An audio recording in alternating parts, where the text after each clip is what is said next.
गर्भ से बचाव के लिए परिवार नियोजन में दो तरह के साधन आते हैं, अस्थायी और स्थायी। अस्थायी तरीके वे हैं जो बच्चों में अंतराल रखने के लिए प्रयोग किए जाते हैं, जिसमें हार्मोनल और नॉन हार्मोनल साधन आते हैं। हार्मोनल साधन वे हैं जिनमें हार्मोन्स होते हैं, जैसे अंतरा और माला एन। नॉन हार्मोनल साधन वे हैं जिनमें हार्मोन्स नहीं होते हैं, जैसे कॉन्डोम, आईयूसीडी और छाया। अब हम बात करते हैं स्थायी तरीकों के बारे में। स्थायी तरीके वे हैं जो दंपति द्वारा तब इस्तेमाल होते हैं जब दंपति को लगता है कि उसका परिवार पूरा हो गया है, अब उन्हें आगे और बच्चे नहीं चाहिए। इसमें महिला नसबंदी और पुरुष नसबंदी शामिल है।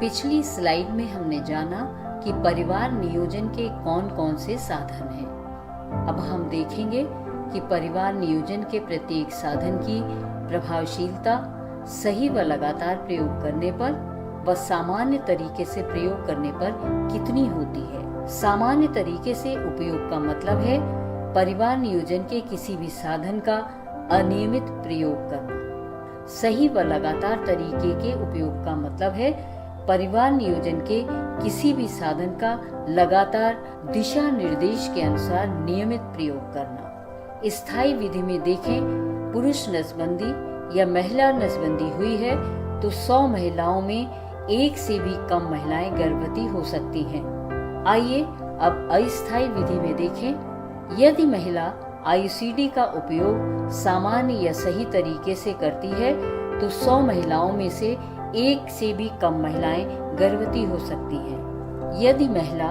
लैम विधि का उपयोग तीनों शर्तों के साथ सामान्य तरीके से करती है तो 100 महिलाओं में से 2 महिलाएं गर्भवती हो सकती हैं। वहीं यदि सही और लगातार तरीके से उपयोग करें तो एक से भी कम महिला गर्भवती हो सकती है। अंतरा इंजेक्शन में अगर महिला सामान्य तरीके से उपयोग करती है तो कम से कम 3 महिलाएं, और यदि सही व लगातार तरीके से उपयोग करती है तो एक से भी कम महिला गर्भवती हो सकती है।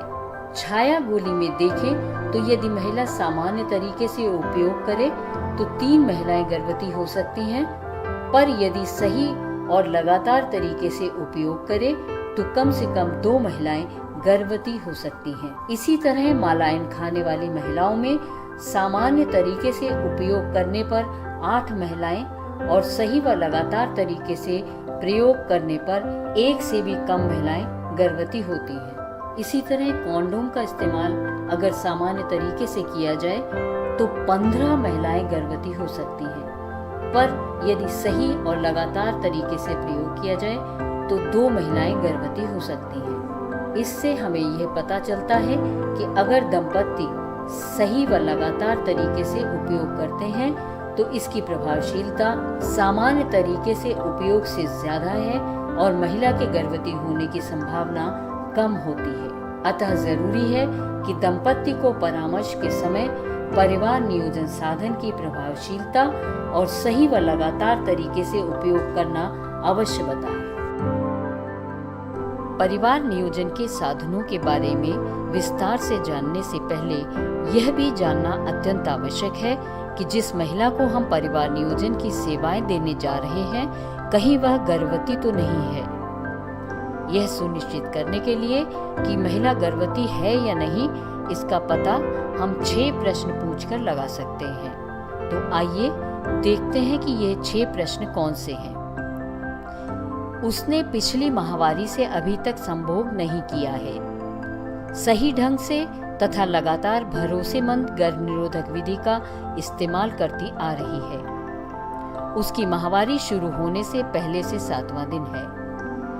गर्भपात के बाद से पहले से 7वां दिन है। प्रसव होने के बाद 6 महीने से पूरी तरह से स्तनपान करा रही है और उसे माहवारी नहीं आई है। उसका बच्चा 4 सप्ताह पहले पैदा हुआ है। यदि महिला इन सभी प्रश्नों का उत्तर ना में देती है तो महिला गर्भवती हो सकती है। और उसको अगली माहवारी आने तक इंतजार करना पड़ेगा, या फिर निश्चय किट से जांच करके ये सुनिश्चित करना होगा कि वह गर्भवती तो नहीं है। यदि महिला इन सभी प्रश्नों में से किसी एक का भी उत्तर हाँ में देती है और महिला में गर्भवती होने के कोई लक्षण नहीं है, तो आप उसको उसकी पसंद का साधन दे सकते हैं। परिवार नियोजन का परामर्श देने के लिए हमें यह जानना बहुत जरूरी है कि परिवार नियोजन के साधन गर्भ निरोधक का काम कैसे करते हैं। जैसा कि हमने पहले जाना था कि अस्थायी विधियों को दो भागों में बांटा गया है, हार्मोनल और नॉन हार्मोनल। तो पहले बात करते हैं कि हार्मोनल विधियां जैसे लैम्प, अंतरा इंजेक्शन और माला एन कैसे काम करती हैं। तो ये तीनों विधियां 3 तरह से गर्भ निरोध का काम करती हैं। पहला, अंडाशय से अंडे के पकने को रोकते हैं। दूसरा, हार्मोन्स के प्रभाव के कारण गर्भाशय के अंदर की सतह को मोटा नहीं होने देते, जिसकी वजह से माहवारी नहीं आती। अतः हर माह बच्चेदानी जो गर्भधारण की तैयारी करती थी वो तैयारी नहीं होती, जिसकी वजह से भ्रूण का आरोपण नहीं हो पाता। और तीसरा, हार्मोनल विधियां गर्भाशय के मुंह की श्लेष्मा यानी सर्वाइकल म्यूकस को गाढ़ा व मोटा करता है, जिससे शुक्राणु आसानी से गर्भाशय के अंदर नहीं जा पाते। अब हम नॉन हार्मोनल विधियों के बारे में अलग अलग जानेंगे कि वे गर्भ निरोधक का काम कैसे करते हैं। आयुसीडी शुक्राणु को अंडे तक पहुंचने से रोकती है, क्योंकि इसके तांबे के कण शुक्राणुओं की गति कम कर देते हैं या मार देते हैं। ऐसा गर्भाशय में केमिकल बदलाव की वजह से होता है। सेंट्रोमन यानी छाया गोली में हार्मोन्स नहीं होते हैं। इसमें सेंट्रोमन नाम की दवा होती है।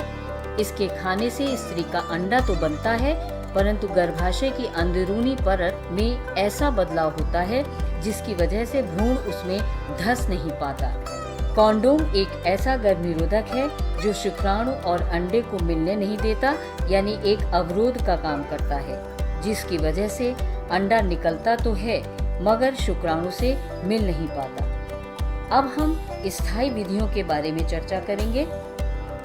महिला नसबंदी में फैलोपियन ट्यूब को काटकर या छल्ला पहनाकर बांध दिया जाता है। शुक्राणु बंद किए गए रास्ते से आगे नली में नहीं जा पाते अथवा स्त्री के अंडे से नहीं मिल पाते हैं, जिसकी वजह से गर्भधारण नहीं होता। पुरुष नसबंदी में अंडकोश से लिंग तक शुक्राणु ले जाने वाली नलिकाओं को काटकर बंद कर दिया जाता है, जिसकी वजह से शुक्राणु व अंडा नहीं मिल पाते और गर्भधारण नहीं हो पाता।